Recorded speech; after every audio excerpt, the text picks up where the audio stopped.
Hi everyone. In this video, we're going to manage a real pharmaceutical R&D portfolio using nothing but plain language. Our board is connected to Claude with remote MCP, so we can just tell Claude what we want and watch it happen. We'll start from an empty board and build it out together, prompt by prompt. Main projects on a roadmap, OKRs, an initiatives breakdown, delivery cards, dependencies, blockers, and a full risk review. Let's dive in. Let's ask Claude to get us started. Let's say that we are a PMO at a pharma company bringing AI into clinical development, and ask for 3 relevant projects prioritized, laid out on our portfolio roadmap, and scheduled into 2027 with owners assigned.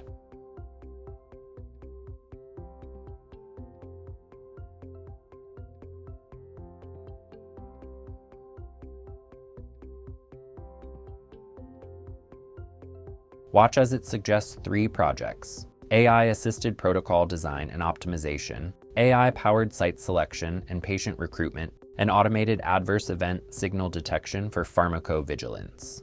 It assigns owners to each project, ranks the signal detection project as critical since patient safety comes first, and lays all 3 onto our roadmap scheduled across the coming quarters into 2027. Not a single card created by hand. Now let's focus on the top project, automated adverse event signal detection. In Claude, let's ask for the 2 best outcome-based OKRs, goals measured by results, not activity.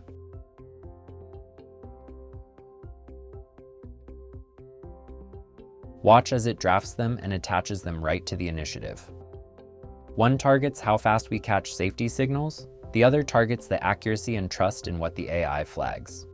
Clear, measurable, and already on the board. Next, let's organize the work by team. Let's ask Claude to think about the 3 most relevant teams for these projects and give each one its own swim lane in our initiative's workflow.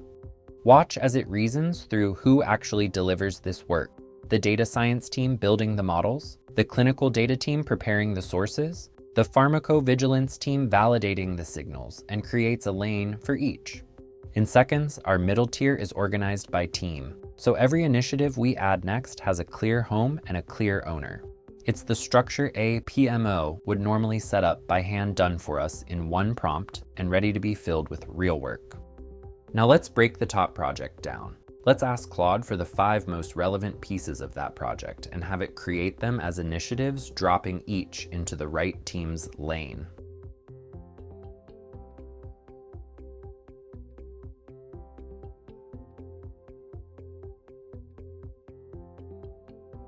It even assigns an owner to everyone. Our 5 initiatives are now in place, and each stays linked back to the project on the roadmap above. Let's shape how delivery work will flow. Down in the card's workflow, let's ask Claude to add 2 swim lanes: expedite for urgent, critical path work, and standard for everything else.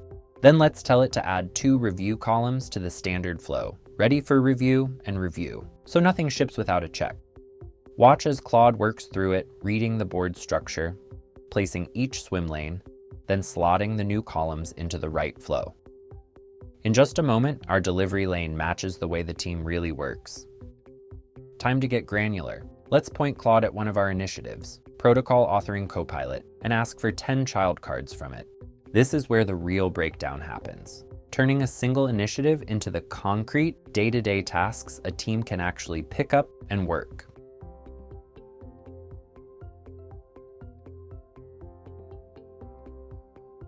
Watch how it breaks the work down and decides where each piece belongs, sorting them across expedite and standard as it sees fit, and giving every card an owner. 10 tasks, organized and assigned in a single prompt. Real work has dependencies, so let's capture one. Let's tell Claude to link 1 expedite card and 1 standard card as predecessor and successor. One can't start until the other is done. It's how we make the sequence explicit. The board now knows which task has to finish before the next one can begin, so nothing jumps the queue. Watch as Claude draws the link, then pulls the expedite predecessor into in progress, and starts 2 of the standard cards alongside it. In a few seconds, the board shows exactly what's being worked on today and what's waiting on what.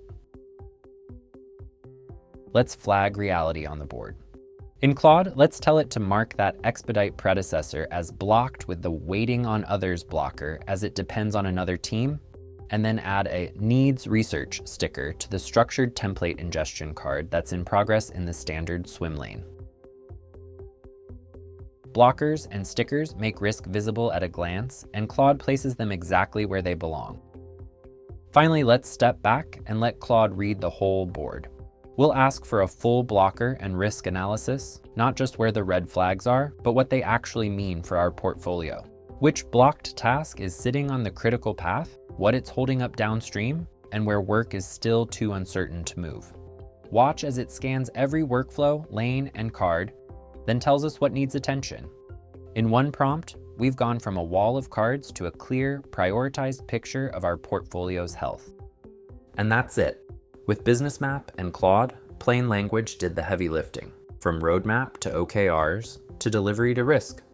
If you'd like to try it yourself, check out our library of demo videos or reach out to a Businessmap expert. Thanks for watching, and see you in the next video.